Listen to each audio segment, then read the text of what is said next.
드디어 추리 논증 파이널 특강 시작하도록 하겠습니다. 자, 시험 얼마 안 남았죠? 바로 시작해보도록 할게요. 1편, 논증 강화 약화 전제 파트, 출제자의 함정 10가지. 첫 번째, 모든 추론은 결국 일치불일지다. 여러분들, 추리 논증 문제 보면 발문에 대부분 어떻게 되어 있죠? 암묵적 전제로 맞는 것은, 정당화 조건으로 옳은 것은, 다음을 강화하는 것은, 약화하는 것은, 지지하는 주장으로 옳은 것은, 반대하는 주장으로 옳지 않은 것은, 반론의 주장으로 옳은 것은, 비판으로 타당한 것은, 이런 용어들이 막 쏟아집니다. 그래서 암묵적 전제, 정당화, 강화, 약화 이런 용어들을 보고 괜히 겁먹는 수험생들이 많은데요. 여러분들, 저희 논리학자 되려고 하는 거 아니죠? 저희가 해야 할 일은 딱 하나입니다. 정답을 고르는 거. 그럼 어떻게 해야 쉽게 정답이 나오는데? 제가 연구를 해본 결과 그냥 이런 거 다 필요 없고요.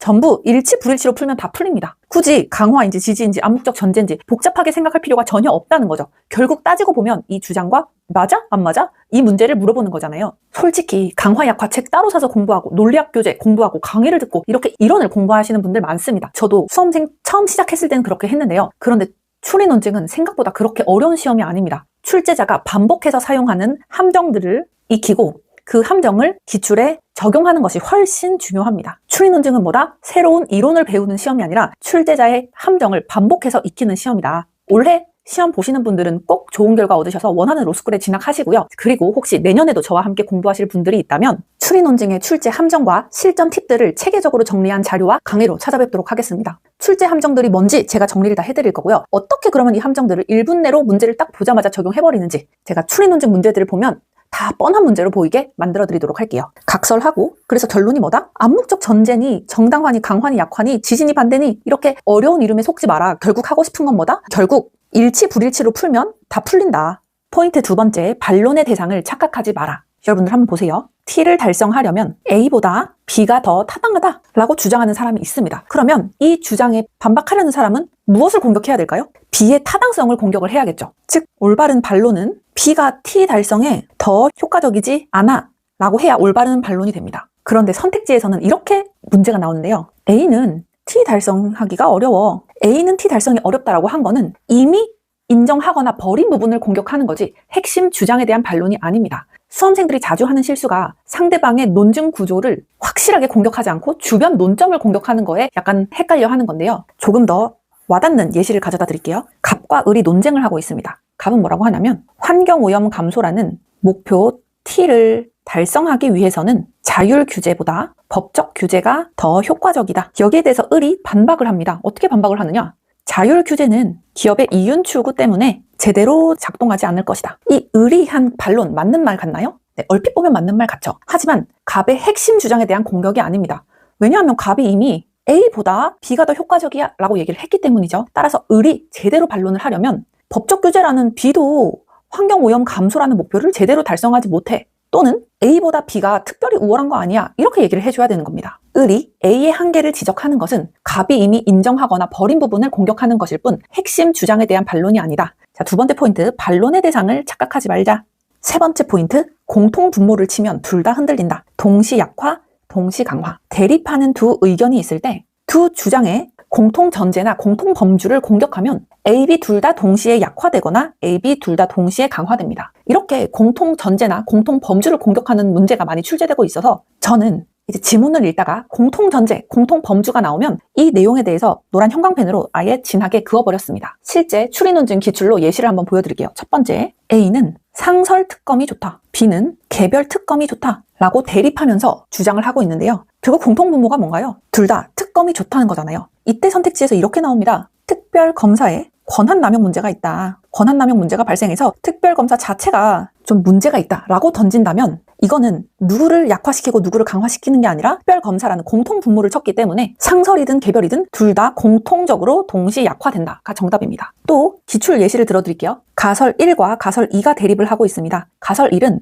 결과를 조작할 의도가 없었어 라고 주장을 하고 두 번째 가설은 결과를 조작할 의도 사실 있었어 라고 대립해서 주장을 하고 있습니다. 그런데 선택지에서 이렇게 묻는 겁니다. 결과를 조작한 사람들은 본인들의 행동이 공정하지 않았음을 인정했다. 이거는 누구를 약화시키거나 누구를 강화시키나요? 가설 첫 번째는 결과를 조작할 의도는 없었지만 아무튼 조작을 했죠. 두 번째도 결과를 조작할 의도가 있었지만 결국에 조작을 했죠. 결과를 조작한 사람들은 본인들의 행동이 공정하지 않았음을 인정했다. 이게 바로 조작의 의도와 유무를 떠나서 조작이 일어났다는 사실 자체를 인정했다는 공통 기반을 건드리는 겁니다. 따라서 이 경우에는 둘 다 동시 강화인 거예요. 포인트는 뭐다? 공통 분모를 치면 동시 약화가 되거나 동시가 강화되는 것처럼 둘 다 함께 간다. 네 번째 포인트, 약화는 결론을 공격해야 한다. 여러분들, 약화를 골라야 하는 문제가 나오면 같은 조건에서 다른 결론이 나오는가? 많은 수험생분들이 전제를 바꾸거나 애초에 다른 상황을 들고 와서 약화라고 착각합니다. 하지만 그것은 약화가 아니라 논점 이탈인데요. 제가 한번 기호로 쉽게 표현을 해드릴게요. 제시문에서 P이면 Q야 라고 제시문에 나와 있었습니다. 이거를 약화하려면 어떻게 해야 되는 거죠? 약화하려면 아니야, P는 Q가 아니라 나 Q야 이렇게 되던가, 아니야, P는 Q도 아니고 나 Q도 아니고 뭐 무관이야, 이런 식으로 제시문 결론과 다른 결과가 나와야 됩니다. 반면에 이거는 어떨까요? Q는 Q야 라고 나간다던가, Q는 not Q다, Q는 not P다, 이런 식으로 나가는 건요, 결론을 다시 말한 것에 불과하죠. 즉 정답은 무관입니다. 선생님 좀 헷갈리는데요? 문장으로 한번 볼게요. 갑이 주장합니다. 흡연을 하면 폐질환이 발생한다. 정리하면 흡연하면 폐질환이 발생한다. 이거를 약화해볼까요? 뭐야? 흡연을 했는데 폐질환이 발생하지 않은 사례가 발견됐어 라고 하면 이 주장을 약화시키는 거죠. 그럼 여러분들 이거 볼게요. 흡연을 하지 않았는데 폐질환이 걸리더라? 너는 흡연을 해야 폐질환이 걸린다고 했는데 흡연하지 않아도 폐질환이 걸리는 사례가 발견됐어. 그럼 이것도 이 주장을 약화시키는 걸까요? 그건 아니다. 이거는 전제 자체가 다르기 때문에 논점 이탈이라는 겁니다. 즉 마지막으로 한마디 드리면 전제를 바꾸면 약화가 아니라 논점 이탈이다. 그러면 약화를 하려면 어떻게 해야 되느냐? 전제는 그대로 두고 결론을 공격해야 된다. 결론을 쳐야 된다라는 얘기죠.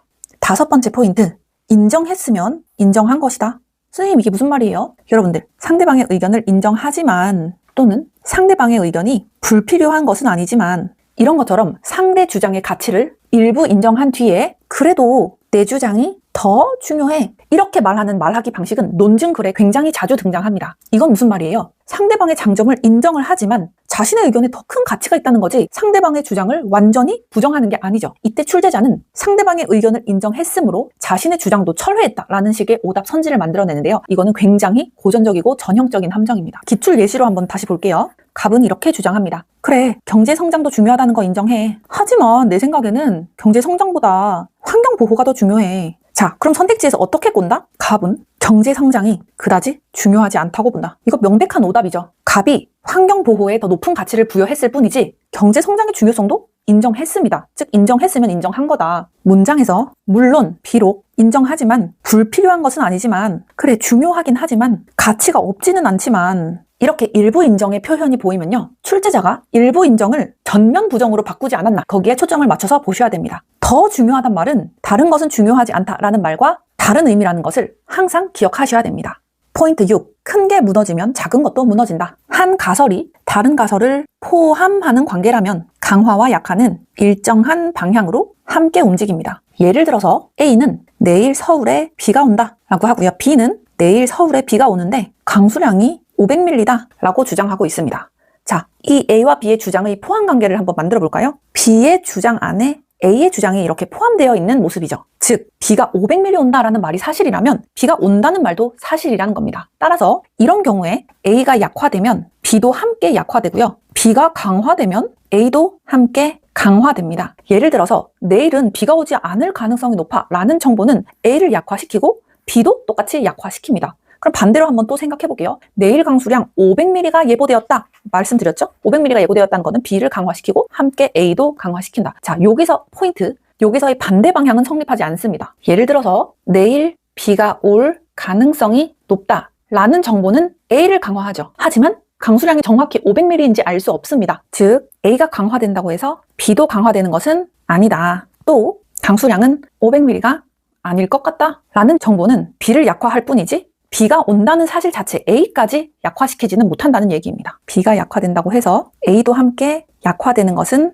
아니다. 따라서 이렇게 한 가설이 다른 가설을 포함하는 관계라면 강화 약화가 일정한 방향으로 함께 움직이지만 반대 방향은 성립하지 않는다는 것을 꼭 명심해 주세요. 포인트 7. 주제 재연급에 속지 마라. 논증을 강화하거나 약화하려면 새로운 정보가 들어와야 됩니다. 이미 제시문에서 인정한 사실을 말만 바꿔서 반복하는 것은 논증에 아무런 영향을 주지 못하죠. 출제자는 이런 단순 재진술을 마치 강화, 약화인 것처럼 포장해서 오답으로 만들고 있습니다. 기출 예시 한번 들어드릴게요. 첫 번째, 제시문에서 이 책에 사용된 사진 일부가 인위적으로 수정되었다 라고 제시문에 적혀져 있었습니다. 이거는 이미 인정된 사실이죠. 자, 가설 A, 사진이 수정된 것은 조작의 증거이다. 가설 B, 사진이 수정된 것은 단순한 예시 제작 과정이다. 자, 선택지에서 이렇게 나왔습니다. 피부에 전기 자극을 주어 얼굴 표정을 인공적으로 만드는 최신 기술이 사용되었다. 여기 선택지에서 새롭게 알려준 거는 인공적으로 만들었다라는 내용뿐이죠. 그런데 제시문 볼까요? 사진이 인위적으로 수정됐다. 이거는 이미 제시문이 인정하고 있는 부분입니다. 이미 제시문에서 인정한 부분에 대해서 단순히 재진술한 경우에는 이 선지가 조작의 증거인지 단순한 예시 제작 과정인지 이 핵심 쟁점을 건드리지 못합니다. 따라서 정답은 뭐다?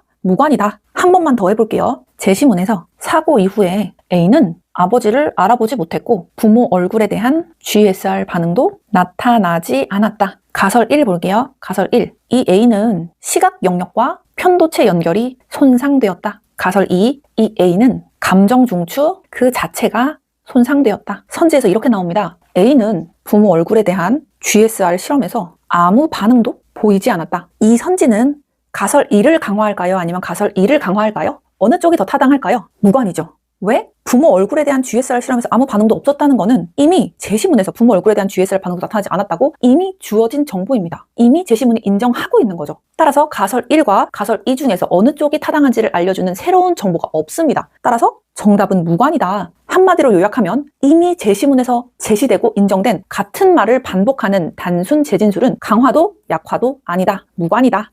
포인트 8. 사실 설명이 곧 당위는 아니다. 네, 중요한 건 이거예요. 사실 설명이 당위는 아니다. 제시문에서는 세상이 어떻게 돌아가고 있는지 이렇게 막 설명을 하고 있는데 선택지에서는 갑자기 그래, 세상이 이렇게 돌아가고 있으니까 우리는 어떻게 해야 된다 라고 말하는 경우가 있습니다. 이때 딱 경계를 하셔야 되는데요. 사실에 대한 설명과 당위에 대한 주장은 전혀 다른 얘기입니다. 자, 예시를 하나 들어드릴게요. 제시문에서 사회 지배층의 영향력 형성 과정에서 특정한 미적 취향의 기준이 만들어진다 라고 제시문에 나와 있었습니다. 그냥 이러이러한 사회 현상이 있구나 라고 설명하는 제시문이죠. 근데 선택지에서는 이렇게 나오는 거예요. 사회 구성원 모두는 미적 취향을 동등하게 인정해야 한다. 이거 대충 보면 그럴듯해 보이는데요. 이거 완전히 틀린 선지입니다. 왜냐하면 지문은 무엇이 실제로 일어났는가 라는 것을 사회 현상의 사실을 설명했을 뿐 무엇이 바람직한가 라는 당위에 대해서 얘기한 적이 없기 때문입니다. 하나만 더. 제시문에서 대기업 출신 지원자가 채용 과정에서 더 높은 평가를 경향이 있다.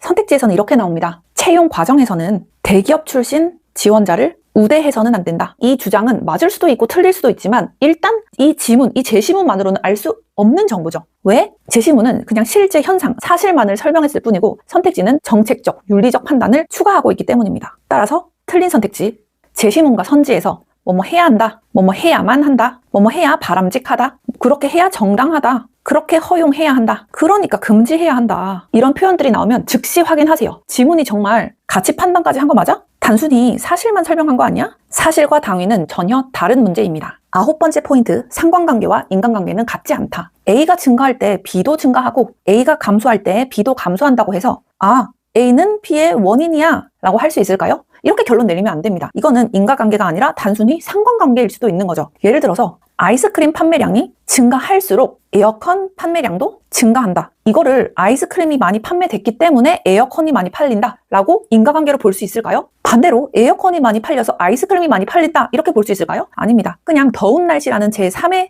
요인이 둘 다 증가하게 할 수도 있는 거죠. 자, 두 번째 예를 또 들어드릴게요. 언어 이해 성적이 높은 학생일수록 추리 논증 성적도 높았다. 이것을 언어 이해 성적이 높은 것을 추리 논증 성적이 높은 성적 향상의 원인이라고 할 수 있을까요? 또 반대로 추리 논증 성적이 높다고 해서 언어 이해 성적 높은 것의 원인이 된다? 이렇게도 볼 수 없는 거죠. 그거는 모르는 겁니다. 제3의 요인인 국어의 모든 것이라는 유튜브를 봐서 이 영상들을 습득하니까 언어 이해 성적도 오르고 추리 논증 성적도 오르고 두 과목의 성적을 둘 다 증가시킨 제3의 요인이 있을 수도 있는 거죠. 출제자는 이렇게 자주 A와 B가 함께 변했다는 사실만 제시한 뒤에 슬그머니 그래서 A가 B의 원인이야 라는 결론을 끼워 넣습니다. 하지만 함께 움직이는 것과 원인과 결과 관계는 전혀 다른 얘기입니다. 지문에서 비례한다, 함께 증가한다, 함께 감소한다, 관련이 있다, 상관이 있다, 이와 같은 표현이 보이면 즉시 생각하세요. 그래서 네가 원인이라는 증거가 있어?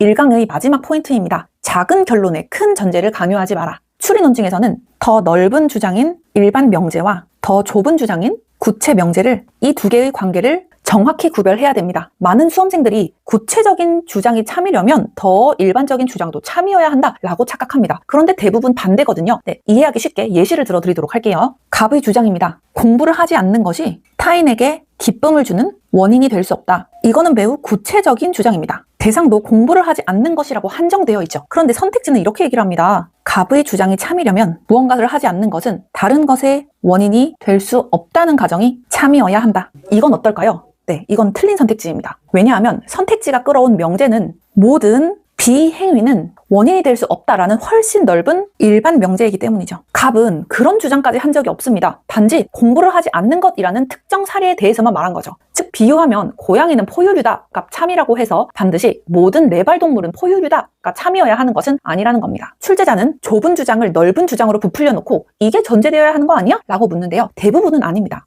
원래 주장보다 훨씬 강하고 넓은 내용을 몰래 끼워 넣은 것 뿐이죠. 한 줄 요약. 구체가 참이라고 해서 일반까지 참이라고 단정 지을 수는 없다. 하지만 일반이 참이라면 구체는 참이 된다. 네, 1강은 여기까지고요. 그 다음 시간에는 선지 함정, 조건문, 법학 추론 파트에 출제자의 핵심 함정 10가지 모두 공개하도록 하겠습니다. 네, 바로 다음 강의로 와주세요.